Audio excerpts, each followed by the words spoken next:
8:37 exactly. Welcome back. This is News and Views with me, Julie Ali, and nice to have you on the show. Do remember we're waiting for you to become a part of the conversation.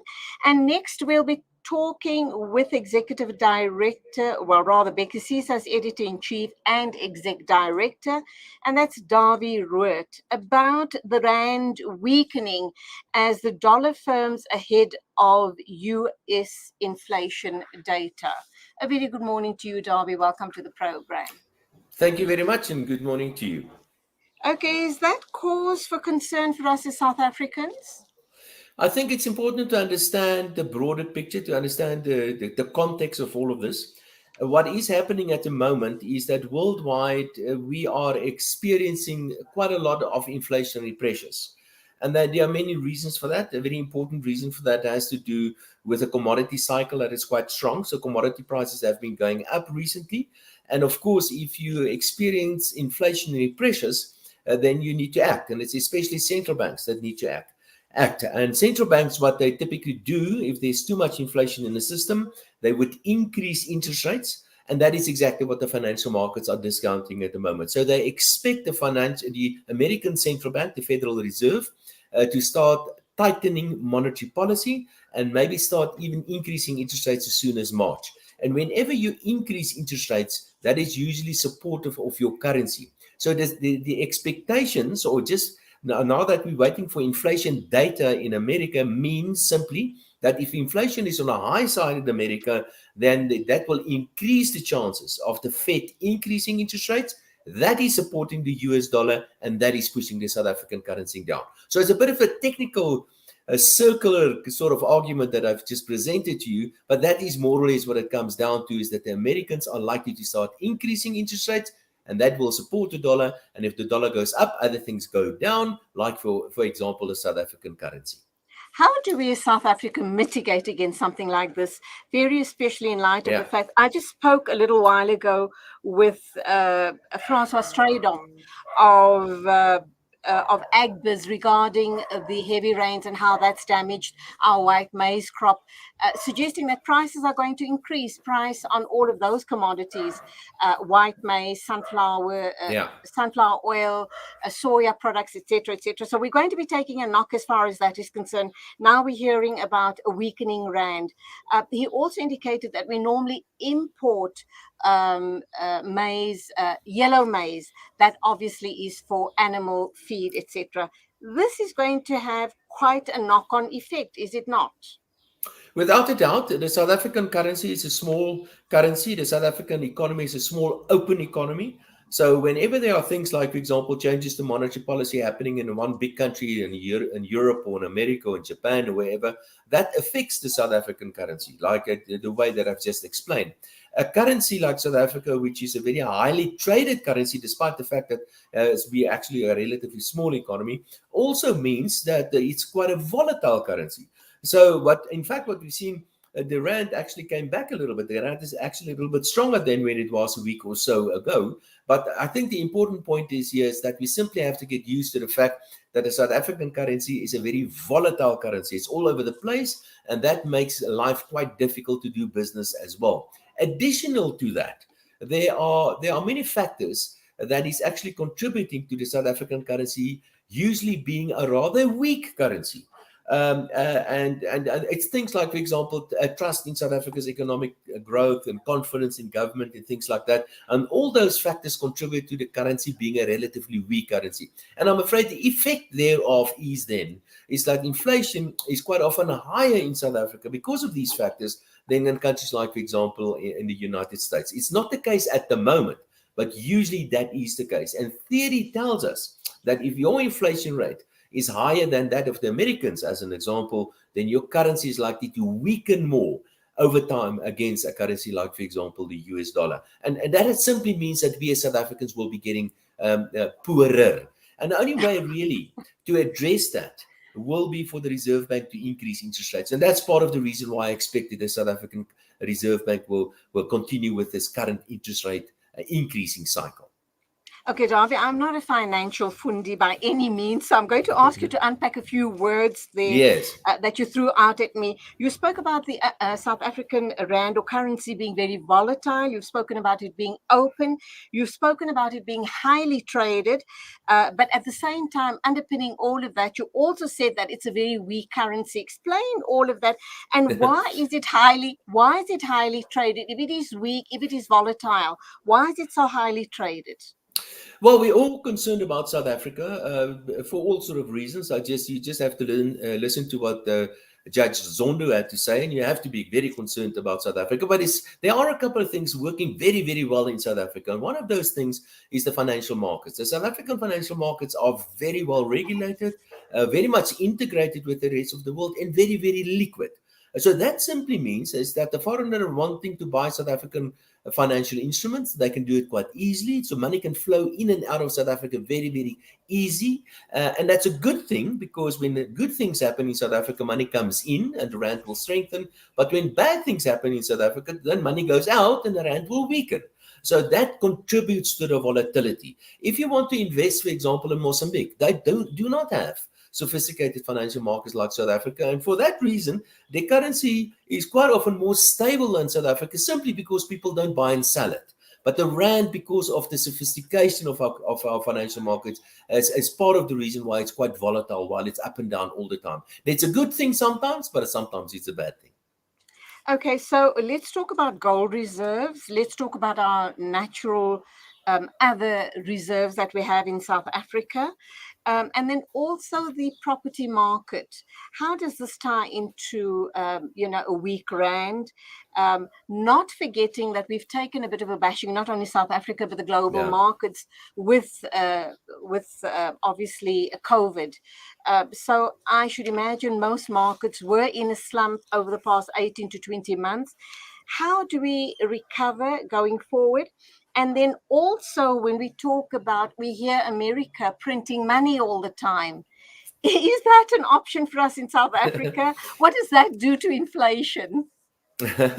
You touch on so many things now, Julia. I don't really know where to start. But you started off by saying you referred to reserves. You talk about the gold reserves and other reserves. So let's just understand what that means. The total official reserves of South Africa is around about $50 billion.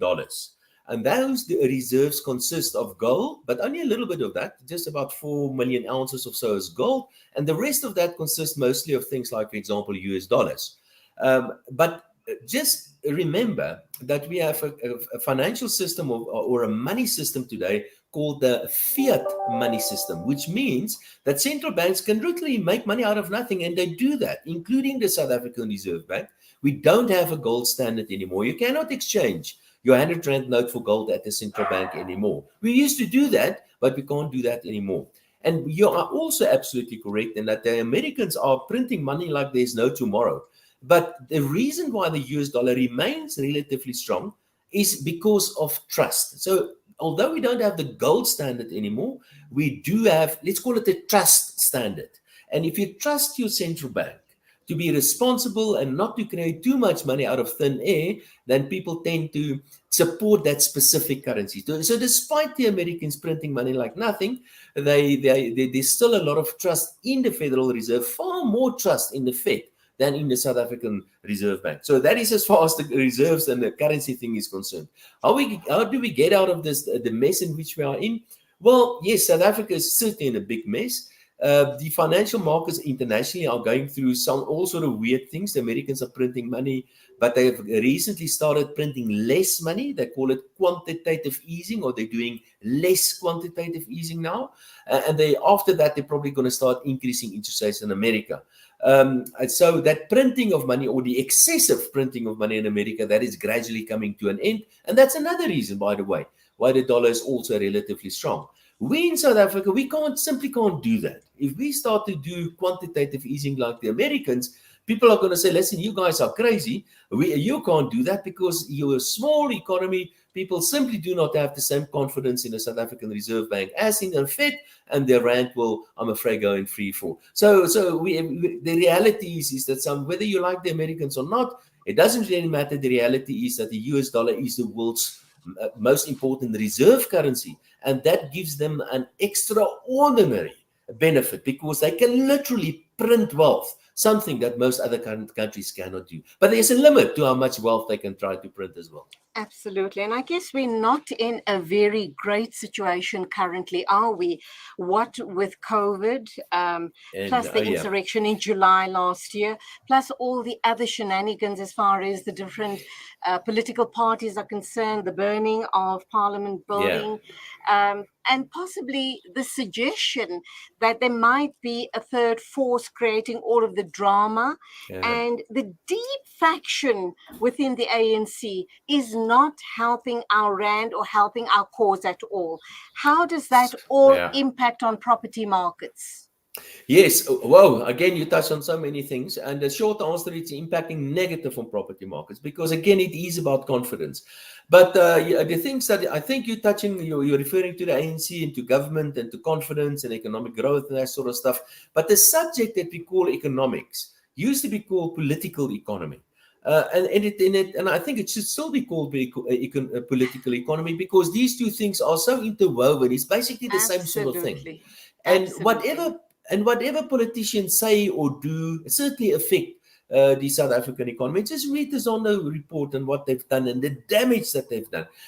Yes, we are in very deep trouble in South Africa. The South African economy last year probably expanded at the rate of about 5% or so, which is very strong, but there's a lot of technical reasons. There's a lot of noise in the statistics. This year, we're probably going to see economic growth less than 2%, and it's probably going to get stuck at around about less than 2% for many years still to come because let's call a spade here, because the ANC government basically destroyed Eskom, and not only Eskom, many other things. Just go and read Zondo. And that's part of the reason why people don't want to invest in South Africa, because we have a destructive government with unclear policies and with corruption and cadre deployment and everything that goes with that. And in the end, the effect of all of that is that the financial markets, the economy, and also the property market, all those markets are affected by these sort of things and negatively affected. So I would argue and say that although we have many economic problems, I think we need to fix politics before we can really fix our economic problems. Dawie, my final question to you, and I think this is really a very sore point for us as parents and young people, the employment prospects. We know that a large number of matrics are coming through the system now, possibly your undergrads from university are going to hit the streets looking for jobs. What does that look like? And how is that going to impact further on us here in South Africa? Julie, well, two things. I would like to, if I may, give some advice, but let's just go through the numbers. Unemployment in South Africa, if you look at the broader definition, is nearly 50%. It's 47%. Sure. I mean that this is a horrible number. People are just not getting jobs in South Africa, and there are many reasons why not, and we should talk about that. We are going to see probably around about 500,000 new matriculants entering the job market. I can tell you of that 500,000 matriculants entering the job market now, around between 60 and 70% of them, I'm excluding students going to the university and so on, between 60 and 70% of them will be without a job in a year's time. So, and the unemployment levels in South Africa amongst the youth is particularly high. So they're not going to get a job. But let me, if I may, give some advice. What we have to understand is that the world and the world in which we are living in is changing very rapidly. There are many new trends and I think COVID actually accelerated many of these new things, like what you and I are doing now, speaking on this kind of media. We've never done it before. 2 years ago, now it's everybody is doing it, and Zoom and that sort of stuff. And that's the key. That's what my advice to young people would be, is make sure you understand these sort of new trends. It is very important to get a qualification, but it is far more important to get new skills. And we in South Africa, we've got this fixation on qualifications, but we quite often forget about skills. So whatever, and it's not necessarily the same thing. A good example is our matrics. They've got a qualification called matric, but it's not worth much. You can compare it to many other countries in the world. It's not worth much. So my advice is understand these new trends, try to get skilled up, and make sure that you're part of this new modern economy. And there are really amazing opportunities there. So that is certainly part of my advice to young people, is that Just be savvy and read and see what is going on. And there are many, many, many opportunities. And despite the problems that we have in South Africa, you don't really need a good government to be able to eke out a living somewhere. All you need is the necessary skills to be personally, physically safe in South Africa, and to have very good broadband connection. And you can be part of the modern economy as well. Dawie, that was a lovely conversation with you. Thank you indeed. And at least we're ending on a positive note by the amazing sound advice that you've put out there for all of the young people. Thank you. It was lovely talking with you. Till the next time, have a great day. Thank you very much. That was Dawie Roodt, Bhekisisa, Editor-in-Chief and Executive Director, talking to us about the weak rand and the strong dollar. It is 8:52 a.m. exactly.